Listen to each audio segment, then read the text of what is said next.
여러분, 지금 살고 계신 아파트? 언젠가는 낡아지겠죠. 당연한 얘기지만요.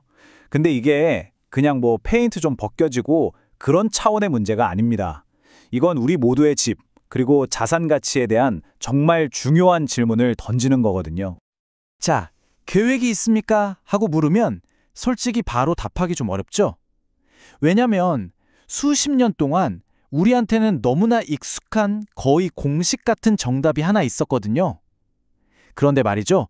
이제 그 공식이 더 이상 통하지 않게 됐습니다. 네, 맞습니다. 바로 재건축이죠. 하지만 이젠 대부분의 아파트 단지에서 재건축은 글쎄요, 거의 실현 불가능한 꿈이 되어가고 있어요. 도대체 왜 그렇게 된 건지 지금부터 한번 자세히 들여다보겠습니다. 그렇죠. 지금까지는 아주 간단했어요. 낡은 아파트 싹 허물고 거기에 번쩍번쩍한 새 고층 아파트를 짓는 거죠. 그러면 일반 분양에서 생긴 돈으로 공사비 메꾸고 심지어 조합원들은 돈을 벌기도 했잖아요. 이게 바로 우리가 너무나 잘 알던 재건축 불패 신화였습니다. 그런데 상황이 정말 180도 달라졌습니다. 보세요. 불과 3년 만에요. 공사비가 무려 30% 이상이나 뛰어버렸어요. 이러니까 예전처럼 수익을 내는 모델이 아예 먹히질 않는 거죠. 이게 가장 크고 직접적인 이유입니다. 근데 여기서 진짜 중요한 게 있어요. 이 공사비 급등이 뭐 잠깐 오르고 말겠지, 이런 일시적인 현상이 아니라는 겁니다. 주 52시간제나 건설 인력 고령화 같은 구조적인 문제들이 계속 쌓여왔는데 여기에 코로나 사태나 전쟁 같은 외부 충격까지 쾅 하고 터진 거예요. 말 그대로 퍼펙트 스톰인 거죠. 이건 앞으로도 공사비가 쉽게 내려가긴 어렵다는 아주 강력한 신호라고 봐야 합니다. 엎친 데 덮친 격으로 문제가 또 있습니다. 특히 90년대 이후에 지어진 아파트들 있잖아요. 이런 곳들은 이미 법이 허용하는 용적률 최대치까지 아주 빽빽하게 지어진 경우가 많아요. 이게 무슨 뜻이냐면 재건축을 해봤자 일반 분양으로 팔 수 있는 새 집이 거의 안 나온다는 얘기입니다. 그럼 어떻게 될까요? 그렇죠. 늘어난 공사비는 전부 다 주민들이 내야 하는 분담금 폭탄이 돼서 돌아오는 겁니다. 자, 그럼 좋습니다. 재건축이 이렇게 막다른 길에 부딪혔다면 우리 아파트의 미래는 어떻게 될까요? 이 질문에 대한 아주 중요한 힌트를 바로 옆 나라 일본의 타마 뉴타운 사례에서 찾아볼 수 있습니다. 이 뉴타운의 아파트 단지들은요, 운명이 크게 세 갈래로 나뉘었어요. 첫 번째 길은 우리한테 제일 익숙한 방식, 바로 전면 재건축입니다. 단지 전체가 완전히 새로운 모습으로 바뀌는 거죠. 하지만 아시겠지만 비용이 어마어마하게 들어요. 그래서 정말 극소수의 단지만이 선택할 수 있는 거의 예외적인 케이스가 되어버렸습니다. 그리고 바로 이 두 번째 길이 우리가 정말 주목해야 할 현명한 적응이라는 길입니다. 이건 건물을 아예 허무는 게 아니에요. 대신에 단열 잘 되는 최신 창으로 싹 바꾼다거나 하는 식으로 대규모 수선을 하는 거죠. 이걸 통해서 사는 환경의 질을 확 끌어올리는 방식입니다. 마지막 세 번째 길은 좀 암울합니다. 재건축도 못하고 그렇다고 제대로 된 유지보수도 못하는 상황. 이럴 때 나타나는 게 바로 관리되는 쇠퇴입니다.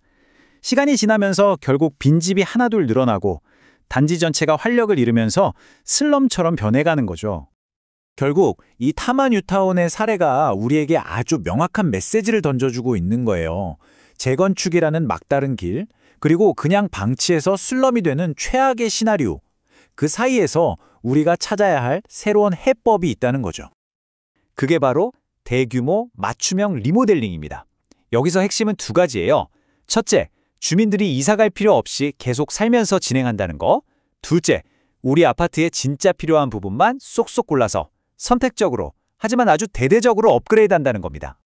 네, 바로 이 지점이에요. 재건축처럼 막 모든 걸 다 뒤엎고 새로 지을 수는 없지만 우리가 충분히 감당할 수 있는 비용 안에서 내 삶의 질을 직접적으로 높여주는 것. 이게 바로 대규모 맞춤형 리모델링이 추구하는 가장 중요한 가치, 핵심 철학인 셈이죠. 자, 그럼 구체적으로 어떤 것들이 바뀌는지 한번 볼까요? 이런 스마트 리모델링을 하면 우리 삶이 실제로 어떻게 달라질 수 있을까요? 한번 상상해 보세요. 낡아서 잘 가지도 않던 주민시설이 근사한 커뮤니티 센터로 바뀌고 지상에 빽빽하던 주차장 대신에 깔끔한 주차타워가 들어서는 거예요.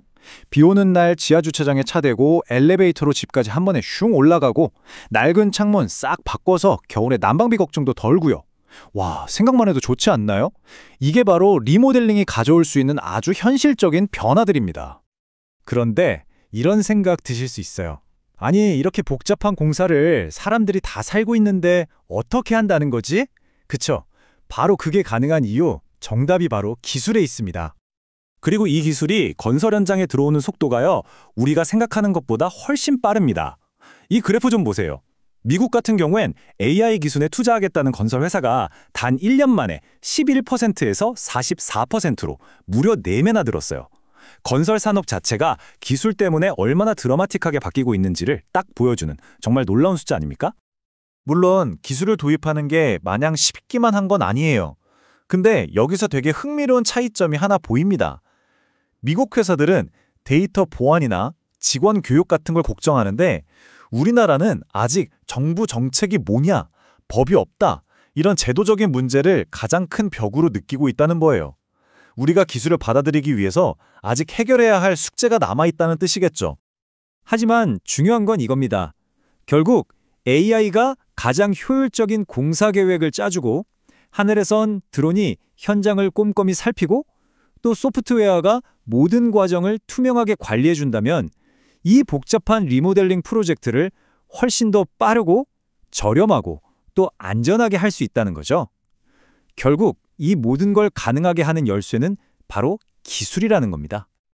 자, 여기까지 들어보시면 낡은 아파트 문제에 대한 아주 현실적인 대안을 찾은 것 같죠? 네, 맞습니다. 그런데요, 이 멋진 청사진을 진짜 우리 집 현실로 만들기까지는 마지막으로 우리가 함께 넘어야 할 산들이 몇 개 남아 있습니다. 가장 큰 산은 역시 사람의 문제, 바로 주민들의 합의입니다. 수십, 수백 명이나 되는 집주인들의 의견을 하나로 모으는 게 정말 쉽지 않겠죠? 그리고 돈 문제, 단순히 분담금만 걷는 게 아니라 새로운 금융 모델을 찾아야 하고요. 또 창의적인 아이디어를 막는 낡은 규제들도 풀어야 합니다. 프로젝트를 이끌어갈 주체를 만드는 것도 필요하고요.